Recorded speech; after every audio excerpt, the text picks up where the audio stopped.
کاتێک کابینەی نۆهەمی حکوومەتی هەرێمی کوردستان دەست بەکار بوو بەرنامەکەی خۆی ڕاگەیاند زۆر باش دەیانزانی چەندین ئاستەنجی گەورە جا چ ناوخۆیی بێ یاخود دەرەکی لە بەردەمیاندێ بەڵام هەم بکوڕبوونی سەرۆکی حکوومەت مەسرور بارزانی هەم کابینەکە بەگشتی وای کرد هەنگاو بە هەنگاو ئەو بەرنامەی کە هەیان بوو جێبەجێ بکەن و هەوڵ بدەن ژێرخانی ئابووری هەرێمی کوردستان جارێککە ببوژێنەوە و پەرەی پێ بدەن دوایین هەنگاویش لەم بوارەدا پرۆژەی هەژماری بانکی هەژماری منەکە مەسرور بارزانی سەرۆکی حکوومەتی هەرێمی کوردستان ڕایگەیاند ئەمە هەنگاوێکی زۆر گەورەیە بۆ گەشەکردن لە بواری ئابووری و بە دیاریکراویش لە بواری بانکیدا بۆ قسەکردنی زیاتر لەسەر ئەم بابەتە ئێمە میوانێکمان لەگەڵدای قسەی زیاتر لەسەر گرنگی ئەم پرۆژەیە دەکەین میوانەکەمان زۆر بەڕێز دکتۆر هەمیلە گەردی بەڕێوەبەری گشتی ئارتی بانک ڕاستەوخۆ لە شاری هەولێرەوە لەگەڵماندایە دکتۆر هەمیلە شەوتان باش گەلێک سوپاس بۆ بەشداریکردنتان لەگەڵمان لەم گەشتەی ژووری هەواڵی کوردستان 24 با سەرەتا لەوەوە دەست پێ بکەین گرنگی ئەم پرۆژەی هەژماری من بانکی ئەمە لە چیدایەوە چه ئاسانکاریەک بۆ هاوڵاتیان لەلایەک هەم بۆ خاوەنکاریش دەکات سەرەتای سپاسیە کەناڵە 24 دەکەم کە بەشداربوونا من هەفتەت ناف وی پرۆگرامێوەدا لە بیدایەوە کە لە ئینیشیتیڤێت مبادرێت سەرۆک وەزیرانی مەسرور بارزانی ئەو بوو لە بیدایە تا حکوومەتە جەنابێ سەرۆک وەزیران ئەو بوو کە چاکسازی و بانک زۆر گرنگێت مەشروعەت گرنگ هەبوون کە جەنابیان تەنفیذ بکەن و یەکێک لە وعدەکانی جەنابی سەرۆک وەزیران بۆ ملەتی و بۆ فەرمانبەرارێت کوردستانی ئەڤڕۆژ ئەم دەبێژین لە هەفتە ڕابردوو سێشەمبیا چوو یەکەمین تێستمە کرد وەکو بانقە ئارتی و بانقە جیهان پێکەوەی مە هەردووکە 850 فەرمانبەرارێت کوردستانی مەپڕێکا دیجیتال کارتا کرد دیجیتال پیمنت طبعا گرنگیا في مشروعي نهر او هنديه كبس خلكك فرمانبران يعني خلكك كارتك بكار بينيتن بلام او زور جيت جورتر دغريتا وكو حولاتيه ما ملت كردستاني دزانيتن اهميتها في بروجي چیه اف بروجيات بالنوفي جماري من بمعنى يعني دتا حسابك بانكي هبيتن د هر فرمانبركي حساب بانكي هبيتن د كارتا بانكي بكارينيتن وبشتي بانكا كارتا بانكي كاكا تشتت جوراتري شد قال ده هين چونك اف هورو فرمانبرا مشروعك تقريبا مدته وي 8 مانگا بشتي فو 8 مانگا تقريبا هم فرمانبران كردستان دبنا بن في بروجي يكك لو جرنكترين تشتا كأم بالصبتاني كحكمة الحريم كردستان بكتاني تن الكار كردنا كاشي كان بكاتن وبالتأكيد هو بتشيل وكو هم دولة الديكا كببنا مجتمعك كاشلس يعني باري وكو ورقة بكار نيني نفهم زۆر باشە دکتۆر ئەوە یەشێک لە پرسیارەکان بوو دەستی خۆش بۆ وەڵام مندایەوە وەکو ئەوروپای لێبێ بۆ خۆ دەزانی ئێستا لە ئەوروپا لە زۆربەی وڵاتەکان کاش زۆر بەکار نایەت بەڵام پرسیاری دووهەمی من ئەوەیە ئەم پرۆژەی هەژماری من تا چەند دەبێتە بەهێزکردنی هەژماری یاخود دەبێتە بەهێزکردنی ئابووری هەرێمی کوردستان و ئەوجا بەهێزکردنی ژێرخانی بانکی لە هەرێمی کوردستان و وابکە هەرێمی کوردستان ببەستێتەوە بە ئابووری جیهان و بانکی جیهانیەوە راستي اف بروجي زوري جرينجاكم من اولي قوتي افنا بس كارتا يعني افد ولي هيتن هر فرمان برارة كي بناف حكمته هريم كردستاني خدمات كاتن دا اولي حساب اخو هبيتن يا دوامي او دفي كارتي بكارينيتن دستان دتانيتن في كارتي بكاربينيتن ناف كردستاني دات عراقي دال هم دولتا كده اف يكمين قناغه باكترين قناغه حق هر حكمتك دولتك بكاربينيتن بو دجا چاکسازی بکتن و که چاکسازی که بیتا تأمین کرن راستي که بیجم نه همو حکمتك اف جرأته هيا اس راستي بیجمت نه همو حکمتك بطانيتن ين همو دولتك اف جرأته هيا الجلك دولتات از بیجمت الشرق الاوسط خاصة اف جرأته نبويا اف جناب حكمته مهبي كأو في خطوة بكتن فرمانبرانيت خوب كتا ناف سيستم بانكي اوتوماتيكي دا اف يكمين شد شاكسازية بتواوتي دا قضاء سركتن دوامين شد احترام فرمانبري بهر نوعكي دهيتا چونکه دزانی تن فرمانبرات حساب خويا بانكية هي احتراماوي محليا اقليميا دوليا زور هيتا ديار كردن معاملات تويت ناف كردستان دا خارجي كردستان دا بزور شويه كاسانتر دهيتا جيبه جي كردن راستي انقلك فخريت كن كحكمتهم يا هريما كردستاني والملت خو كر كمل بزاني ملتك بزانيتن كملت بخدانه افرو زور خوشه حكمتي هالملت خو هبيتن و خطوه زورا جريء بو خطوه زورا پیشکفتی بو که سروک وزیران ما في خطوه که بکتن معنا او که اوید خمام ملت خودا دا هرم کردستانی هکو جدی که به مستقبلو و فرمانبرارت مش به مستقبلو به خدا نبیتن باشا دكتور هاميلة يعني با جيجل لا موشخوران بو خودستان يعني بروجي شي گرنگا بو موشخوران هرمي كردستان بگشتي بو خانه نشینان بو هيسي پێشمەرگە هەمووی من دەبێت بزانم سوودی ئەمە بۆ هاوڵاتیان چی دەبێ هاوڵاتیانی کە موچەخۆر نین ئایا ئەوانیش دەتوانن سوود لەم هەژمارە وەربگرن هەژماری من و بتوانن بۆ خۆیان هەژمارێک بکەنەوە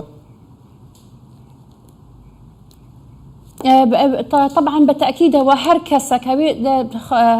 بروجي حكومتي اولي دست بيت كتف فرمانبرانا دچيتن بو پێشمەرگە بو شرطه بو وزارتانا وهم وزارتها او هجدمانگە پشتی هجدمانگە قونا غادي كد دست بكتن بو بشي سيفيليان بشي مدني اويش دهنا بورد كرن بلام هجر ملتي ما هكذا فيتن او بيتن بخوحات نوكرة في خطوة بكتن چونك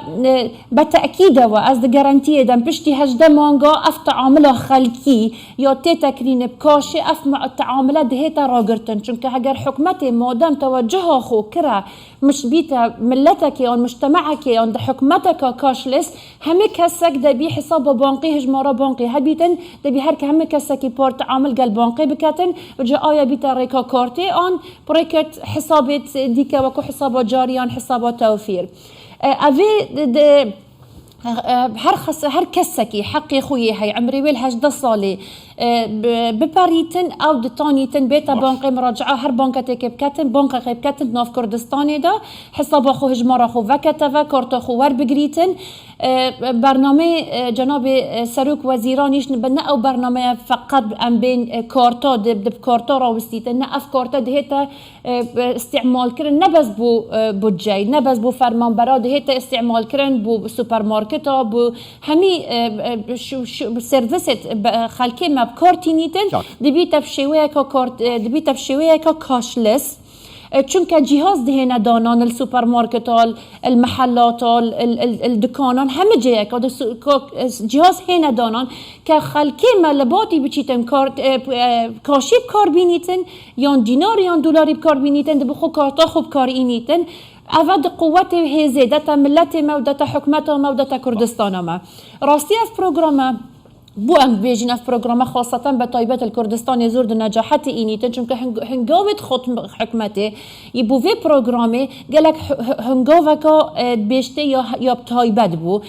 چونك نبس والفرمانبران بيتن راتبكي بودجكي والبجريتن وبتشيتن الاي تي ام كي سحب كاتنو خلاص نا او كارتات دتو تاني بخو هم مزجانا خو بيبقتيني هر ايجارات خو هر شوبينغ خو جيانا خو اونلاين چونك كارتات بانقيت مش كاكا كارتات ما بو اونلاين شوليشت كان دشيتن هولاتي بخو فرمانبرانه هولاتي هركي بيتن بخو شوبينغ اونلاين بكتن بخو زور بروجرامات اونلاين ابت انترنت ابت قد امكانه وي نديد بون نوكا بخو بكار بينيتن وكو هر دبيج مش يعني راستي خطوتك زورا جريء بو يعني فعلا ام دطانين بيجن ملتي ما ملتك بخدانه زور باشا دکتۆر هەمیلە ینی دەتوانین بڵێن ئەم پرۆژەیە هەژماری من دەتوانێت شۆڕشێک لە بواری بانکی دروست بکە و وا بکات جارێکی کە متمانەی خەڵک بە بانک دروست ببێتەوە و ئەو متمانەیە لە نێوان بانک و خەڵکدا دروست ببێت. تأكيدەوە بەداخەوە لە فترەی ڕابردوو زۆر نەمتمانە دروست ببوو مەبەینە خەلکێمە و بانکە، بەڵام الڤێ فترێدا ئەم شیاین کە هەندێک قوناغێت زورێت تایبەت وەربگرین وەکو بانقەکان ئەم بتانین متمانە خەلکی جارێکا دیکە بزڤڕینەوە. عینی کاتیش گرنگە کە حکومەتە هەرێما کوردستانê ئەویش بزانیتن تزانی مەشروعەکە پرۆژەکە هەمووی بن ئیدارە حکومەتە هەرێما کوردستانê ئەvە زۆر گرنگە کە متمانەکیش بێتە خەلکی کە خەلکەکە بزانیتن ئەف بانقات ئیشەخۆ هەمووی تەواوەتی جێبەجێ کەتن.